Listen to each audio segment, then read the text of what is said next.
আজকে আমরা শতকরার দ্বিতীয় চ্যাপ্টার নিয়ে এসেছি। এখানেতে আমরা কিছু অঙ্কের সাথে সাথে ফান্ডামেন্টালগুলো দেখে নেব। প্রথমেই আমরা একটা অঙ্কের টাইপ নিয়ে এসেছি। দেখো, এই টাইপের অঙ্কগুলো পরীক্ষাতে বারবার আসে, ঠিক আছে? এই অঙ্কগুলো তোমাকে আমি প্রথমে বুঝিয়ে দিচ্ছি, তারপর কিভাবে আমি তাড়াতাড়ি করতে পারবো বা মুখে মুখে করতে পারবো সেটা আমি দেখিয়ে দিচ্ছি। দেখো, অঙ্কটা কি বলছে, চিনির বাজার দাম 25% বৃদ্ধি পাওয়ায় এক পরিবার খরচ একই রাখতে চিনির বরাদ্দ হ্রাস পাবে।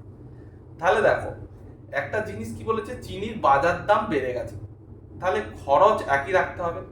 তাহলে চিনির বাজার দাম যদি বেড়ে যায়, খরচ এক রাখতে গেলে নিশ্চয়ই তাকে যে পরিমাণ জিনিসটা কিনে আনতো, দ্রব্যটা, তার থেকে কম কিনে আনতে হবে, তবেই তো তার খরচ সেম থাকবে। আচ্ছা, তাহলে দেখো, আমি অ্যাকচুয়ালি খরচ কি জানি, কোনো মানুষের খরচ কি হয়, যত পরিমাণ দ্রব্য কিনে আনে তার সঙ্গে দামটা গুণ করলে খরচ হয়। 5 কেজি যদি দ্রব্য কিনে আনে 5 টাকা করে কেজি, তাহলে তার খরচ কত, 25 টাকা। তাহলে এইটা হচ্ছে আমার মেন জিনিস। এবার এখানেতে দেখো, তাহলে দ্রব্যটা কি বলেছে, 25% বৃদ্ধি পেয়েছে। 25%-এর ভগ্নাংশ মান মুখস্থ করেছে নিশ্চয়ই। 25% মানে 1/4। তার মানে দামটা, এটা দামটা 25% বৃদ্ধি পেয়েছে। তাহলে 25% বৃদ্ধি মানে 1/4। তার মানে কি বুঝবো, যে যদি দামটা 4 টাকা থাকতো, তাহলে পরে 1 টাকা বেড়ে 5 টাকা হয়েছে, তাই তো? এবার দ্রব্যটাকে আমার কি করতে হবে যাতে খরচ একই থাকে। তাহলে খরচ যদি আমার একই রাখতে হয়, বলো, খরচ একই রাখতে হয়, তাহলে খরচ কি জিনিস, খরচ হচ্ছে দ্রব্যর সঙ্গে দাম গুণ করলে খরচ পাচ্ছি। তাহলে ধরো, খরচ একই রাখতে হবে, তার মানে এইটা আগে, এইটা এখন, তাই তো? তাহলে খরচ এখানেও যা করবে লোকটা, দাম বাড়ার পর লোকটা একই খরচ করবে। তাহলে কত ধরবো বলো, ধরতে হবে ধরো 20। কি করে ধরলাম, 5 4 20, এই দুটোর গুণফল ধরলাম। তুমি লসাগুও ধরতে পারো। তাহলে 20 টাকা যদি লোকটা আগেও খরচ করতো, এখনো তাকে দাম বাড়ার পরও 20 টাকা খরচা করছে। কি করে পেলাম 20টা, 5 4 20। তাহলে দ্রব্যটা বলো কি কি হচ্ছে, দ্রব্যটা কি করতে হতো, এখানে ড্যাশ, এই দুটোর গুণে 20 আসবে, মানে এখানে 5 বসাতে হবে। এই দুটোর গুণে 20 আসলে এখানে তাহলে আমাকে 5 বসাতে হবে, এখানে আমাকে 4 বসাতে হবে। তাহলে দেখো, দ্রব্যটা কি হলো, 5 কেজি থেকে লোকটা দাম বাড়ার ফলে ক কেজি নিয়ে আসছে, 4 কেজি। তার মানে ক কেজি কমছে, 1 কেজি কমছে। দ্রব্যটার ব্যবহার লোকটার পরিবারে 1 কেজি কমছে। কতর উপর থেকে 1 কেজি কমছে, 5-এর উপর থেকে। তাহলে 1/5 ভগ্নাংশ মান, যার পার্সেন্টেজ করতে গেলে 100 দিয়ে গুণ, সমান হচ্ছে 20%। তাহলে দ্রব্যর ব্যবহারটা কি হচ্ছে, 20% হ্রাস পাচ্ছে, মাইনাস চিহ্ন মানে হ্রাস পাচ্ছে। তাহলে দেখো, এই অঙ্কটা তুমি এইভাবে বুঝলে। এবার একটা জিনিস লক্ষ্য করো, দামটা 4-5 যদি হয়, খরচ একই রাখতে গেলে, খরচটা একই রাখতে গেলে, কোশ্চেনে দিয়েছে দেখো, খরচ একই রাখতে হবে। তাহলে দামটা যদি 4 থেকে 5 হয়, তাহলে দ্রব্যটা কি হচ্ছে, জাস্ট উল্টে যাচ্ছে। তুমি এত কিছু করতে হতো না, যদি দেখতে পরিবারে খরচ একই রাখছে, তাহলে দামটা যদি 4 থেকে 5 হয়, তাহলে আমি অঙ্কটা এত কিছু না করে কি ভাবতাম, যে দামটা যদি 25% মানে 1/4, 25% মানে 1/4 বৃদ্ধি মানে 4 থেকে 5 হয়েছে, তাহলে দ্রব্যটা কি হতো, তুমি মুখে মুখেই বলতে পারতো 5 থেকে 4 হতো। জাস্ট এত কিছু ভাবার দরকার ছিল না। কিন্তু এই অঙ্কটা ভাববে কখন, এই অঙ্কটা যখন পরিবারের খরচ বৃদ্ধি পাবে, হ্রাস পাবে, তখন এই পুরো প্রসেসটা তোমার কাজে লাগবে। কিন্তু যখনই খরচ 1, তখনই দেখতে পাচ্ছ কি 4 থেকে 5 হয়েছে, মানে দ্রব্যটা 5 থেকে 4 হবে, জাস্ট উল্টে যাবে। তাহলে 5 কেজি থেকে 4 কেজি মানে 1 কেজি কমলো, তাহলে 1/5 ইন্টু 100 মানে হচ্ছে 20% হ্রাস, মাইনাস চিহ্ন মানে হ্রাস। তাহলে দেখো, পরিবারের খরচ কমাতে গেলে তুমি অঙ্কটা কিভাবে করবে, এইভাবেও ভাবতে পারো, এইভাবে পুরো অঙ্কটা ভাবতে পারো। আরেকটা সোজা পদ্ধতি আছে, সেটাও আমি দেখিয়ে দিচ্ছি। ধরো, যখন যখন দুটো রাশির গুণফলে একটা রাশি আসছে, তার মানে কি, দ্রব্যর সঙ্গে দাম গুণ করলে কি পাচ্ছি, খরচ, এবং এইটা অপরিবর্তিত থাকবে। এটা কি থাকবে, অপরিবর্তিত থাকবে। তখন কিভাবে অঙ্কটা করব, তখন এখান থেকে যদি আমি এইদিকে যাওয়ার সময় 25% বলেছে, কত, 25% বৃদ্ধি। 25% বৃদ্ধি মানে কত? বৃদ্ধির জন্য প্লাস চিহ্ন, 25%-এর জন্য 1/4, তাই তো? 25% মানে 1/4 বৃদ্ধির জন্য প্লাস চিহ্ন। তাহলে উল্টো দিকে যদি একই রাখতে হয় তখন উল্টো দিকটা কি হবে? প্লাসের জন্য মাইনাস চিহ্ন, লবটা রয়ে গেল এবং এই দুটোর মধ্যে ক্যালকুলেশন হবে এইটা অনুযায়ী, এই দুটোর মধ্যে ক্যালকুলেশন হবে এইটা অনুযায়ী। তাহলে লব আর হরের ক্যালকুলেশন হবে এই চিহ্নটা অনুযায়ী। তাহলে লব আর হরের ক্যালকুলেশন হচ্ছে মাঝে চিহ্ন প্লাস আছে, তাহলে 4 একে 5, তাহলে 1/5। ভগ্নাংশ মান মানে হচ্ছে 100 দিয়ে গুণ 20%, তাহলে চিহ্নটা মাইনাস মানে হাস, তাহলে দ্রব্যটার কি হচ্ছে 20% হাস। তাহলে দেখো তিনটে পদ্ধতি তোমাদেরকে বলে দিলাম। সব থেকে সোজা পরিবারের খরচ একই রাখার জন্য জাস্ট এইটা করতে পারো, অথবা তুমি ভেঙে এইটা থেকে এইটা তোমাকে বুঝতে হবে, কারণ এইটা বুঝলে তুমি অঙ্কটা আর কোথাও আটকাবে না, কোনো অঙ্কে আটকাবে না। তাহলে জিনিসটা বোঝা গেল। সেম অঙ্ক আমরা দ্বিতীয়টা নিচ্ছি, তাতে তোমাদের সুবিধা হবে। আচ্ছা, দ্বিতীয় অঙ্কটা দেখো, বলছে তেলের বাজার দাম 16.23% বৃদ্ধি পাওয়ায় এক পরিবার খরচ একই রাখতে তেলের বরাদ্দ হ্রাস। সেম অঙ্ক, শুধু কিনা পার্সেন্টেজটা আলাদা দিয়েছে। তাহলে 16.23% ভগ্নাংশ মান কত? 1/6, তাই তো? তাহলে দেখো প্রথম পদ্ধতিতে যেটা করি সেটা যদি দেখতাম, তাহলে দামটা কি হয়েছে? বৃদ্ধি বলেছে, তার মানে 6 ছিল 7 হয়েছে। তাহলে দ্রব্যটা কি হবে? আমার 7 ছিল 6 হয়ে যাবে, 1 কমবে। জাস্ট উল্টোটা, তুমি যদি মুখস্থ রাখতে যে 6 থেকে 7 হয়েছে, দ্রব্যটা জাস্ট উল্টো হবে কখন? খরচ একই রাখতে গেলে। তাহলে কি হচ্ছে? 7-এর উপর থেকে 1 কমছে, তার মানে পার্সেন্টেজে 100 দিয়ে গুণ 14.27%। হয়ে গেল অঙ্ক। 2 নম্বর পদ্ধতিতে কি করে করতে পারো?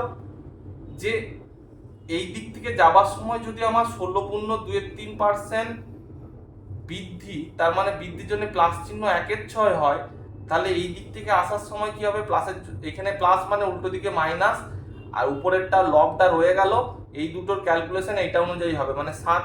এইটার মানে হচ্ছে হ্রাস পাবে, 1/7 ভগ্নাংশ মান মানে হচ্ছে 14.27%। হয়ে গেল।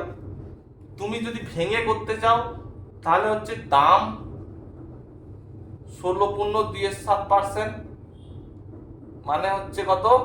1/6, তার মানে দামটা 6 থেকে 7 হচ্ছে, খরচ এটা দাম, এটা যদি খরচ কত লিখতাম? 42 টাকা হলে এখানেও 42 টাকা, তার মানে 7 টাকা হলে 6 টাকা।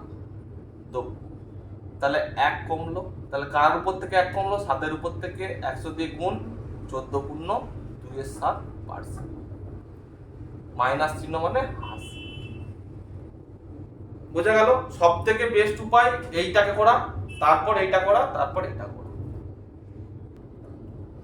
দেখো 3 নম্বর অঙ্কটা কি বলেছে? লবণের বাজার দাম 12.5% হ্রাস পাওয়ায় এক পরিবার খরচ না কমিয়ে দ্রব্যটি ব্যবহার বৃদ্ধি পাবে। তাহলে সেম অঙ্ক, খরচ না কমিয়ে মানে খরচ একই রাখবে। তাহলে আমি যেভাবে করছি সেভাবে দেখো এবার। তাহলে 12.5%-এর ভগ্নাংশ মান কত? 1/8। এবার বৃদ্ধি না হ্রাস? হ্রাস মানে মাইনাস চিহ্ন, তাই তো? হ্রাস মানে মাইনাস চিহ্ন, তাহলে উল্টো দিকে আসার সময় কি করব? মাইনাসের জায়গায় প্লাস, লবটা রয়ে গেল, লব সেম রয়ে গেল। এই দুটোর লব আর হরের ক্যালকুলেশন এই চিহ্ন অনুযায়ী, তাহলে এই দুটোর ক্যালকুলেশন 28, 1-এর কি হবে? বিয়োগ হবে, বিয়োগফল 7। প্লাসটা মানে কি বোঝাচ্ছে? বৃদ্ধি পাবে। 1/7-এর ভগ্নাংশ মানের কত? পার্সেন্টেজ মান 14.27%। তাহলে ব্যবহারটা কি হবে? 14.27% বৃদ্ধি পাবে। বোঝা গেল অঙ্কটা যে কিভাবে করব আমরা? ইম্পর্টেন্ট অঙ্ক। দেখো যখনই খরচ একই থাকবে তখন আমি জাস্ট এইভাবে করে নেব। পরীক্ষার হলে আমার 2 সেকেন্ড সময় লাগবে না এই অঙ্কটা করতে। 12.5% মানে 1/8, মাইনাস চিহ্ন, মাইনাসটার উল্টো প্লাস চিহ্ন, লবটা রয়ে গেল, এই দুটো লব আর হরের ক্যালকুলেশন এই চিহ্নটা অনুযায়ী। তাহলে 8 আর 1-এর ক্যালকুলেশন কি? মাইনাস অনুযায়ী মানে 7, তাহলে 1/7 মানে 14.27%।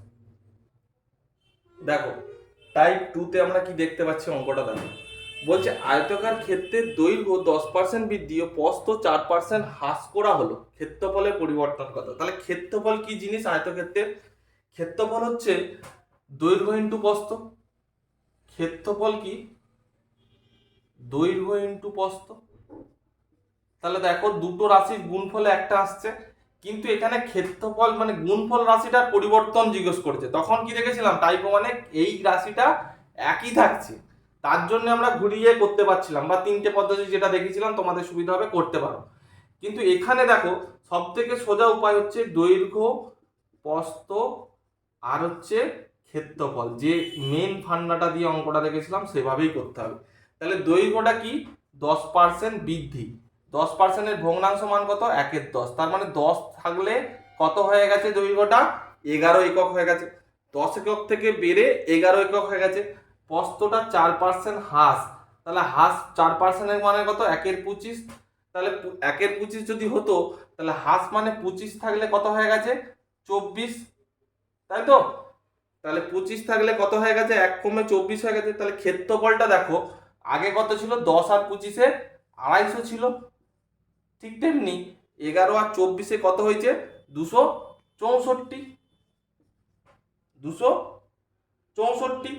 তাহলে দেখো 264 যদি হয় তাহলে কত বাড়লো ক্ষেত্রফলটা 14 বাড়লো, কত বাড়লো 14 বাড়লো। কার উপর ক্ষেত্রফলে তাহলে পার্সেন্টেজ ক্ষেত্রফল বৃদ্ধি কত 14 বেড়েছে, কার উপর থেকে 250-এর উপর থেকে পার্সেন্টেজ করার জন্য 100 দিয়ে গুণ, তাই তো। তাহলে আমি যদি কাটাকাটি করতাম 140/25, আরো যদি কাটাকাটি করতাম 5 দিয়ে কাটলে 5 দুগুণে 10, 8 5 40, 28/5 মানে 5 3 5 5 25, 3/5%, 5 পূর্ণ 3/5%, তাই তো। আমাদের তাহলে কি দেখলাম 5 পূর্ণ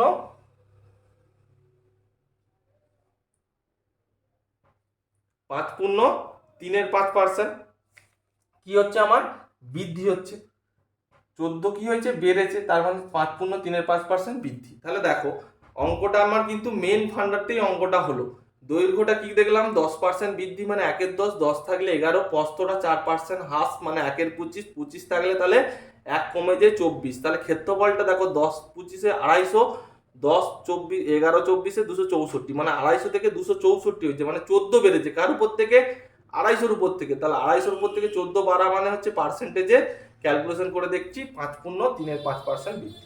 তাহলে টাইপ 2 তে কি দেখলাম যখন গুণফল রাশিটা পরিবর্তন হচ্ছে, এই রাশিটা পরিবর্তন হচ্ছে তখন আমাকে কিন্তু এইভাবেই করতে হবে, ঠিক আছে। আমরা আরো দুটো অঙ্ক দেখে নিচ্ছি।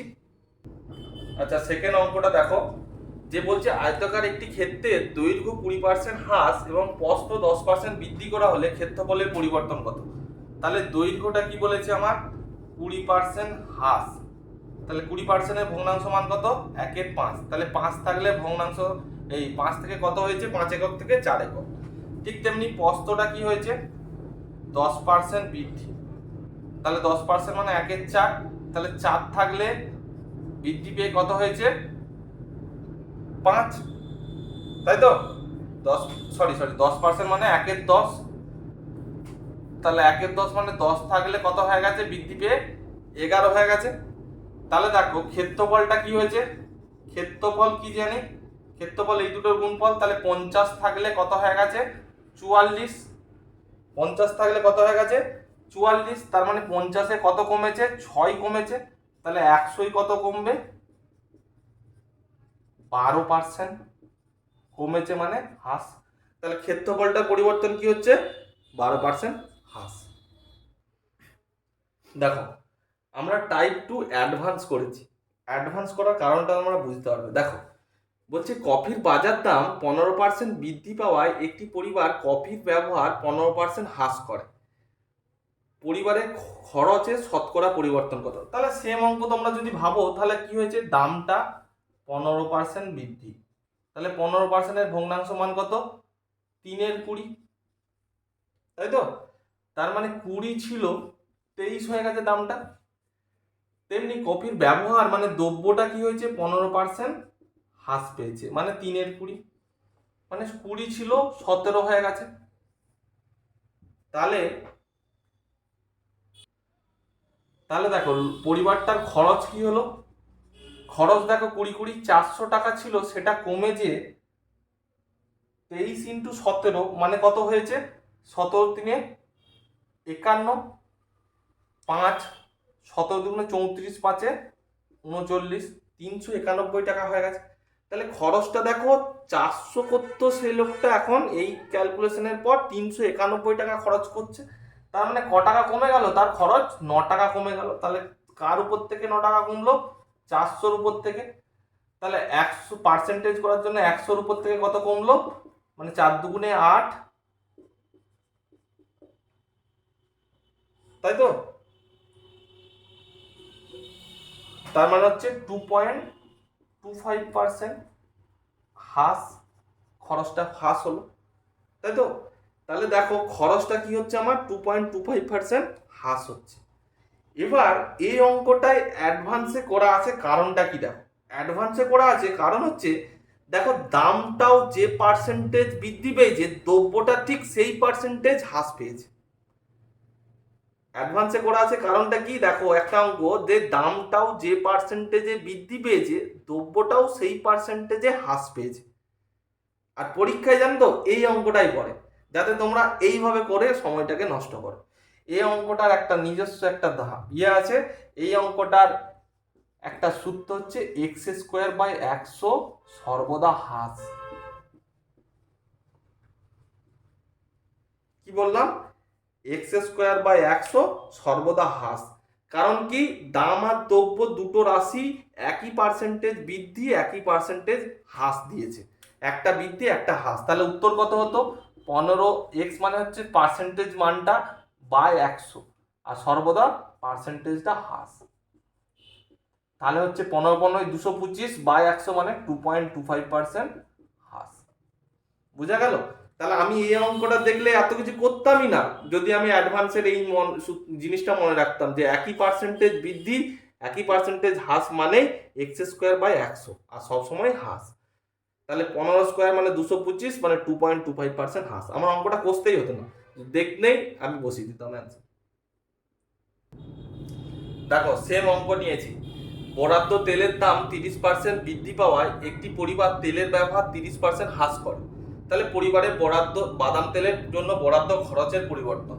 তাহলে দেখো কি দেখছি, যে দামটা 30% বৃদ্ধি, ব্যবহারটা 30% হ্রাস, পার্সেন্টেজের মান দুটো সমান, একটা বৃদ্ধি একটা হ্রাস। তাহলে সূত্র কি, x²/100, x সমান কি, আর সর্বদা হ্রাস, x সমান কি, যে পার্সেন্টেজের মানটা। তাহলে 30² মানে হচ্ছে 900/100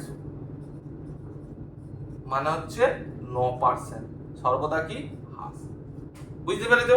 এই অঙ্কটা যদি জানতাম, এই অ্যাডভান্স নিয়মটা যদি মনে রাখতো, 30 সেম পার্সেন্টেজ বৃদ্ধি সেম পার্সেন্টেজ হ্রাস, তাহলে আমাকে অঙ্কটা এইটাও কষ্ট হতো না পরীক্ষা হলে। 30 900/100 মানে দুটো শূন্য বাদ, 9% সর্বদা হ্রাস। বোঝা গেল অঙ্কটা?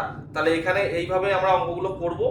তোমরা পরপর দেখলে দেখবে অঙ্কগুলো কত সোজা, কিন্তু যদি তোমরা মাঝখান থেকে দেখো তাহলে দেখবে অঙ্কগুলো বুঝতে পারবে না। কিন্তু পুরোটা প্রথম থেকে দেখতে থাকো, তাহলে দেখবে আস্তে আস্তে তোমাদের শতকরা নিয়ে যে ভয়টা ছিল সেটা কেটে যাবে, এবং আস্তে আস্তে তোমরা অঙ্ক করতে শিখবে। আচ্ছা, আমাদের শতকরার ক্লাস দ্বিতীয় ক্লাসটা শেষ হলো আজকে এখানে।